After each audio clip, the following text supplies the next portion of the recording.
Population of Boracay bass in sharp decline. Iloilo City, Philippines. The number of endangered fruit bass in Boracay has dropped sharply, even after the 6-month closure of the resort island for rehabilitation last year, according to a conservation group. Friends of the Flying Foxes, FFF, reported that in the 9 instances it has conducted a count since January, the number of bass ranged from 9 to 347, way below the 2,425 in April 2017 and 1,608 in March 2018. There were an estimated 15,000 bass in 1986.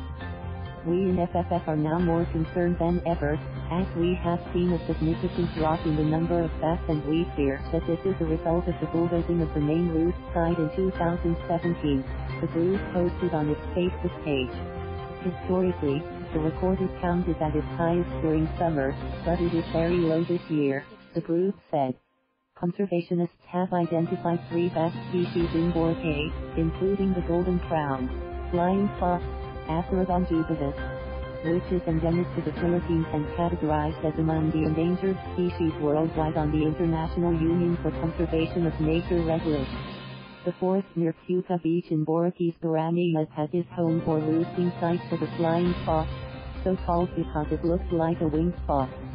Essential roles. The fruit bass perform critical roles in the ecosystem not only of Boracay but also of Panay Island.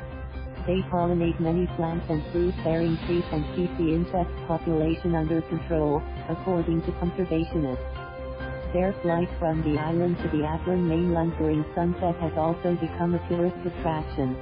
FFF has blamed tourism-related construction and other activities near the bass habitat in Macas for the continued drop in their number. In July 2018, the Department of Environment and Natural Resources, Denmark, ordered Missouri Maritime Express Incorporated, a developer, to stop clearing a forested area near the roosting site.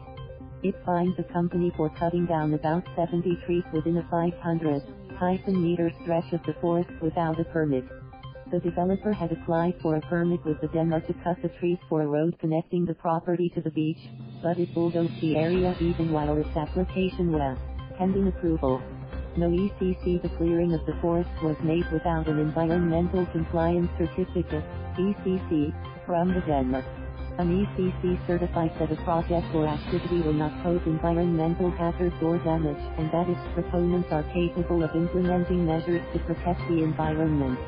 FFF said the bulldozing and the tree cutting in 2017 was affecting the fruit bass this year.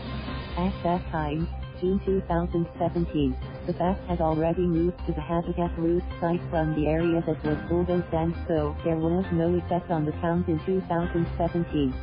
The following year, 2018, when the bass returned to have their babies in that roost site, from April to June during the closure, their roosting trees were already gone, and we fear that the stress of that is the result we see today, the group said.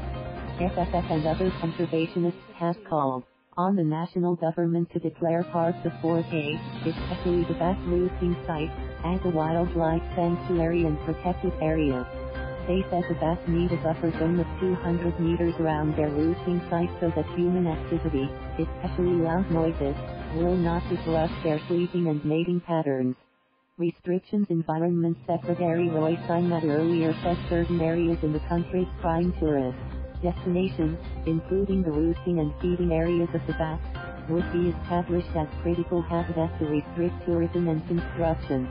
We also wonder what's taking the government so long to establish the promised protected areas for both the bass and the marine life. What happened to working towards sustainable ecotourism, if we can't even protect the forests of the worldwide endangered fruit bat and our beautiful reefs? It asked. The government closed Boracay to tourists from April 26 to October 25 last year for rehabilitation after President Duterte described the island as a cesspool because of brazen violations by establishments of environmental and zoning law, including the dumping of sewage into the sea. Thank you for watching. Please subscribe.